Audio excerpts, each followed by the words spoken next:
सुनिए जी, शादी ब्याह के रस्म रिवाज बहुत ही शुभ कार्य होते हैं और यदि ऐसे शुभ कार्य में किसी अपशगुनी औरत की परछाई पड़ गई ना तो बहुत ही अपशगुन हो जाएगा। कला, साफ साफ कहो, तुम कहना क्या चाहती हो? क्या आपको समझ में नहीं आ रहा है कि मैं क्या कहना चाहती हूँ?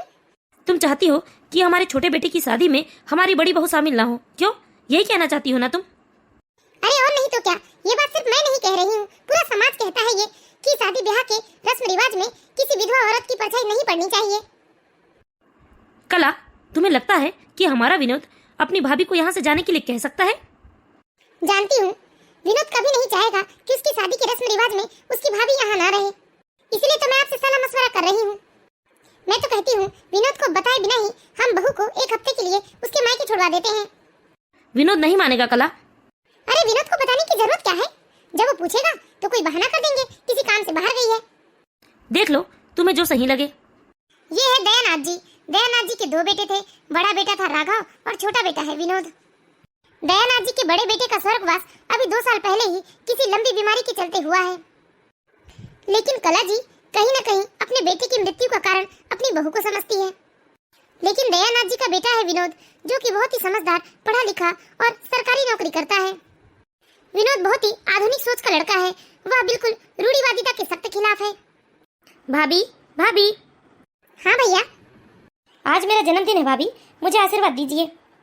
मेरा आशीर्वाद तो सदा तुम्हारे साथ है। तुम जीवन में खूब तरक्की करो भैया, और दुख के बादल तुमसे कोसों दूर रहे।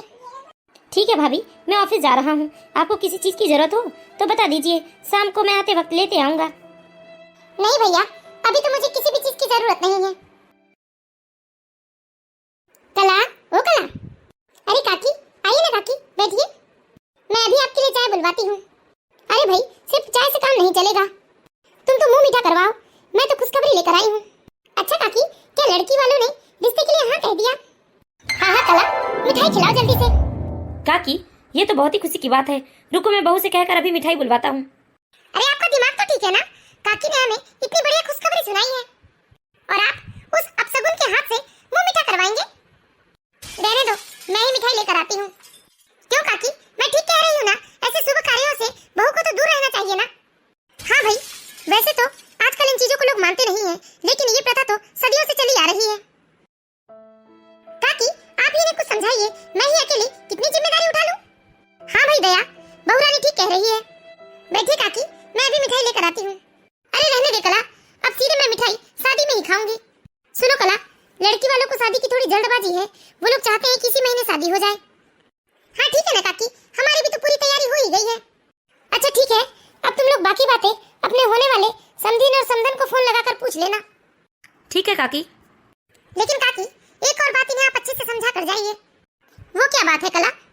यही ना काकी, अब घर में इतना शुभ कार्य होगा, शादी ब्याह में जो भी नेम दस्तूर होंगे उससे तो बहू को दूर रहना चाहिए ना। हाँ भाई, मैंने बताया ना, ये सब तो सदियों की चली आ रही प्रथा है। लेकिन काकी, बहू तो इसी घर की सदस्य है ना, हम उसे ऐसे कैसे शादी से दूर रख सकते हैं? देखो भाई, अब ये सब प्रथा तो आजकल की बनाई हुई नहीं है, सदियों से चली आ रही है। और तुम लोगों को तो थोड़ा ज्यादा डरना चाहिए, क्योंकि तुम लोगों ने अपने बड़े बेटे को खो दिया है। काकी, मैंने तो सोचा है कि एक हफ्ते के लिए मैं बहू को उसके मायके भेज दूंगी। हाँ, ये भी ठीक रहेगा। लेकिन काकी, 4 लोग सवाल करेंगे कि बहू कहाँ गई। अरे किसी को इतनी फुर्सत नहीं है, क्यों कोई सवाल करेगा? और सभी लोग तो जानते हैं ना कि शादी ब्याह के नेम दस्तूर से ऐसे विधवा लोगों को दूर रहना चाहिए। आज भी हमारे समाज में जो भी शुभ कार्य होते हैं, खासकर शादी ब्याह में जो नेम दस्तूर होते हैं, शादी की जो हल्दी होती है, उन सब से विधवा लोगों को दूर रखा जाता है। हाँ हाँ काकी, यही तो मैं इन्हें समझा रही थी। मैं तो कहती हूँ कि मैं एक हफ्ते के लिए भेज ही दूंगी, क्योंकि अगर बहू यहाँ रहेगी तो 24 घंटे हमारी नजरें तो बहू पर ही टिकी होगी ना, कि कहीं कोई सामान को छू तो नहीं रही है। हाँ तुम सही कहती हो। अच्छा ठीक है, मैं जा रही हूँ। अब तो आपको मेरी बात पर यकीन हो गया होगा ना? या फिर आपके दिमाग में अभी भी ऐसा तो नहीं चल रहा है कि बहू मेरी सौतेली बहू है, इसीलिए मैं उसे दूर रखना चाहती हूँ? नहीं कला। दीनानाथ जी अपने होने वाले समधी के घर जाते हैं और अपने बेटे की शादी की तारीख पक्की करके आ जाते हैं। अब तो दीनानाथ जी के घर में शादी ब्याह की चहल पहल मची होती है। बेटा विनोद, अब तुम अपने ऑफिस से कम 15 दिन की छुट्टी ले लो। माँ, 15 दिन की क्यों? शादी ब्याह का कार्यक्रम तो 1 हफ्ते में ही निपट जाएगा। अरे बेटा, शादी ब्याह के बाद कुछ रस्म रिवाज भी तो होते हैं, इसलिए तू कम से कम 15 दिन की छुट्टी ले ले। ठीक है माँ। सुनिए जी, शादी की सारी तैयारियां तो लगभग हो गई है और कल से रस्म रिवाज भी शुरू हो जाएंगे। मैं तो कहती हूँ हम बहू को बोल ही देते हैं कि अपने मायके चली जाए। ठीक है कला, तुम्हें जो उचित लगे। बहू, बहू। जी माँ जी। देखो बहू, बुरा मत मानना, लेकिन कल से मेरे बेटे की शादी ब्याह के रस्म रिवाज शुरू हो जाएंगे, तो मैं चाहती हूँ कि तुम कम से कम 1 हफ्ते के लिए अपने मायके चली जाओ। माँ जी, मायके जाने की क्या जरूरत है, मैं यहीं रहूंगी ना। मैं अपने कमरे से बाहर नहीं निकलूंगी और ना ही कोई नेक दस्तूर देखूंगी। नहीं बहू, देखो हमने तो अपना एक बेटा खो ही दिया है और दूसरे बेटे के साथ हम कोई रिस्क नहीं लेना चाहते। ठीक है माँ जी, मैं कल सुबह चली जाऊंगी। बेचारी रंजीता अपनी सास की बात सुनकर मन ही मन में बहुत दुखी होती है, लेकिन वो किसी से कोई शिकायत नहीं करती। वो अपने मायके जाना ही नहीं चाहती थी। अरे जाए भी कैसे, मायके में माँ बाप हो तो मायका कहलाता है। माँ बाप तो बेचारे के बहुत पहले गुजर चुके थे। मायके में सिर्फ भैया भाभी थे जो भी नाम मात्र के थे, लेकिन ना चाहते हुए भी बेचारी रंजीता दूसरे दिन सुबह सुबह ही अपने मायके निकल जाती है। बुआ जी, हल्दी वाला मंडप तो तैयार हो गया है, देवर जी कहाँ गए? अरे होगा यहीं कहीं। ये लो आ गया विनोद। अरे विनोद, तेरी भाभी तुझे कब से ढूंढ रही है, तू कहाँ गया था? हाँ देवर जी, जल्दी से आप कुर्ता पैजामा पहन कर आ जाइए, हल्दी का मंडप तैयार है, सब लोग आपका इंतजार कर रहे हैं। हाँ भाभी, बस थोड़ी देर में आया। मैं बड़ी भाभी को ढूंढ रहा हूँ, भाभी कहीं दिखाई नहीं दे रही है, मैंने उन्हें कल से नहीं देखा। अरे बेटा, होगी यहीं कहीं, घर में इतना कामकाज लगा हुआ है, किसी काम में बिजी होगी। जा तू जल्दी से तैयार हो जा। ठीक है माँ, मैं आता हूँ तैयार होकर। अरे कला भाभी, आप क्या करोगी? विनोद तो बार बार अपनी भाभी को ही पूछा जा रहा है। हाँ बुआ जी, आप कैसे बताएंगे आप देवर जी को? अरे ये सब बस थोड़ी देर का ही है, थोड़ी देर संभाल लो तुम लोग। वैसे भी जैसे विनोद मंडप पे बैठेगा तो सारी बात भूल जाएगा, फिर कहाँ किसी को कौन याद रहता है, वो भी शादी ब्याह के रस्म रिवाज में बिजी हो जाएगा। ठीक है बुआ जी, तो फिर चलिए आप लोग भी मंडप में, हम देवर जी को लेकर आते हैं। चलो ज्योति। हाँ दीदी, चलिए ना। शादी के रस्म रिवाज शुरू हो जाते हैं और कलश जी ने तो अपनी बहू को उसके मायके भिजवा दिया था, लेकिन विनोद बार बार अपनी भाभी के बारे में पूछा जा रहा था। लेकिन कला जी हर बार उससे झूठ कह देती कि वो यहीं कहीं होगी, लेकिन विनोद की नजरें तो अपनी भाभी को ही ढूंढ रही थी। इस तरह धीरे धीरे 2 घंटे का समय बीत जाता है और 2 घंटे बाद विनोद की हल्दी की रस्म भी शुरू हो जाती है। अरे बहुरिया, रस्म शुरू करो। माँ, भाभी कहाँ है? भाभी को तो आ जाने दो। अरे आ जाएगी बेटा तेरी भाभी, मुहूर्त निकला जा रहा है। अरे नेक दस्तूर शुरू हो जाने दे। हाँ देवर जी। नहीं, जब तक बड़ी भाभी नहीं आएंगी तब तक कोई भी रस्म शुरू नहीं होगी। बताओ माँ, भाभी कहाँ है? अरे बेटा, नाम मत ले उस अपशगुनी का, मैंने उसे उसके मायके भेज दिया है। माँ, आपका दिमाग ठीक है? यहाँ घर में शादी है और आपने भाभी को मायके भेज दिया? देख बेटा, ज्यादा भावुक होने से काम नहीं चलने वाला है। देख बेटा, इस घर में शुभ कार्य हो रहा है और शुभ कार्यों में ऐसे अपशगुनियों की जरूरत नहीं पड़ती। बस 4 दिन के लिए भेजा है उसे, जैसे ही शादी खत्म हो जाएगी बुलवा लूंगी उसे मैं उसके मायके से। विनोद कहाँ जा रहा है? 1 मिनट, मैं अभी आती हूँ। देखा आपने? अरे दीदी नहीं है, इसलिए देवर जी हल्दी के मंडप से उठ गए। हल्दी की रस्म छोड़कर विनोद गुस्से से अपने कमरे में आ जाता है। अपने बेटे की इस तरह की हरकत से कला जी गुस्से से पागल हो जाती है। एक नजर धीरे से चारों ओर डालती है। औरतें मंगल गीत गा रही थी, चारों तरफ भीड़ थी। फिर ऐसे में अचानक उनके बेटे का इस तरह से मंडप से उठकर चले जाना एक खुसुर-पुसुर का विषय हो गया था। विनोद, मेरी बात तो सुन बेटा। छी, घिन आती है मुझे, आपकी इतनी घटिया सोच है। आपने एक बार भी भाभी के बारे में नहीं सोचा? कितनी तकलीफ हो रही होगी उन्हें, क्या बीत रही होगी उनके ऊपर। उनके घर में शादी है और वही घर से निकाल दी गई है। माँ, मैं ये शादी बिल्कुल नहीं करूँगा जब तक भाभी नहीं आएगी। विनोद, तुम्हें जरा भी इस घर की इज्जत का ख्याल नहीं है। उस अपशगुनी के चक्कर में तुम मेरे घर की इज्जत बर्बाद करने पर तुले हो। अरे गांव समाज की औरतें आई हैं, गीत हो रहे हैं और तुम अचानक से उठकर चले आए। बताओ लोगों के बीच में क्या क्या बातें हो रही होगी। अरे क्या क्या जवाब दूंगी मैं सबको।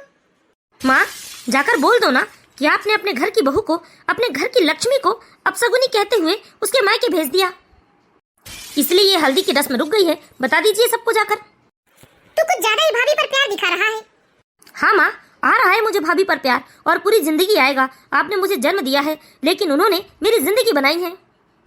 भले ही वो मेरी भाभी हैं, लेकिन मेरे दिल में उनके लिए आपसे कोई कम मान सम्मान नहीं है। अरे भाभी होते हुए उन्होंने मेरे लिए माँ का फर्ज निभाया है। मैं उनके बिना ये शादी नहीं कर सकता माँ। इस तरह से विनोद अपनी जिद पर अड़ जाता है। वहीं बाहर का माहौल भी चारों ओर विनोद को लेकर तरह तरह की बातें हो रही थी। बेचारी विनोद की भाभी रंजिता मायके आकर चुपचाप एक कोना पकड़कर बस रोए जा रही थी। लेकिन बेचारी रंजिता की आंखों का आंसू देखने वाला कोई नहीं था। माँ बाप थे नहीं, भाई भाभी थे।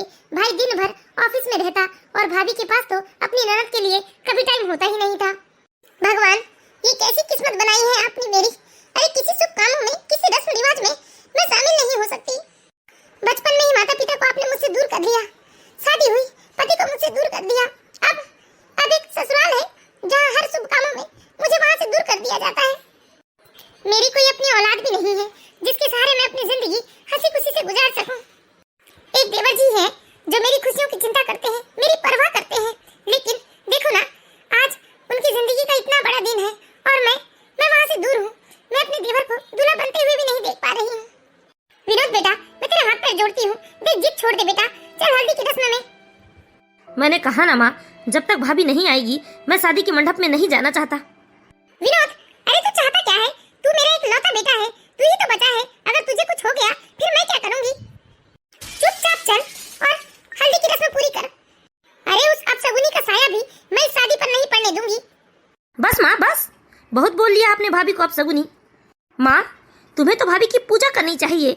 अरे उन्होंने क्या कुछ नहीं किया है मेरे लिए, इस घर के लिए। आज मेरी जिस कमाई को लेकर तुम शान से लाखों रुपए का दहेज मांगकर यह शादी करने को तैयार हुई हो ना। क्यों माँ, भूल गई क्या? मेरी इसी नौकरी के लिए 7 लाख रुपए का घूस देना था और पैसे नहीं थे आप लोगों के पास। और पैसे ना मिलने की वजह से ये नौकरी मेरे हाथ से जाते जाते बची है। जब कहीं से पैसे नहीं मिले तो भाभी ने अपने सारे गहने बेच दिए, बिना एक पल सोचे, बिना एक पल गंवाए। जबकि माँ, भाभी की तो अभी पूरी जिंदगी पड़ी है, उनके अपने खर्चे पड़े हैं। इसके बावजूद उन्होंने अपने सारे गहने बेच दिए, तब जाकर मुझे ये नौकरी मिली। माँ, आप इतनी खुदगर्ज कैसे हो गई माँ? और आपको याद है माँ, जब मैं बीमार पड़ा था तो भाभी ने बिल्कुल माँ की तरह मेरी सेवा की थी। आपको तो मेरी उल्टी देखकर ही उल्टी हो जाती थी, आप मेरे कमरे में भी नहीं आती थी, लेकिन भाभी मेरी उल्टी तक साफ करती थी। देख बेटा, जो हो गया सो हो गया, लेकिन अब बाहर चल बेटा, औरतों के बीच में कई तरह की बातें हो रही है। तू बस चुपचाप ये शादी कर ले, उसके बाद मैं तेरी भाभी को बुलवा लूंगी यहाँ। नहीं माँ, जब तक भाभी नहीं आ जाएंगी तब तक तो मैं मंडप में नहीं जाऊंगा। और वैसे आपने भाभी को क्यों भेजा है यहाँ से? इसलिए ना कि वो विधवा है, उनके पति इस दुनिया में नहीं है, वह अपशगुनी है, या फिर इसलिए कि वो आपकी सौतेली बहू है? भाभी आपके सौतेले बेटे की पत्नी है।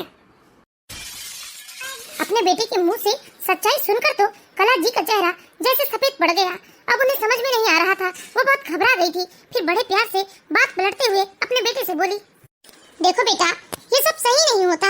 ऐसे शुभ कामों में ऐसे लोगों का आना, ये मैं नहीं कह रही हूँ, लोग कहते हैं ऐसी औरतों को दूर रहना ही सही होता है। बस मैंने भी तो वही किया है बेटा, जो समाज करता है।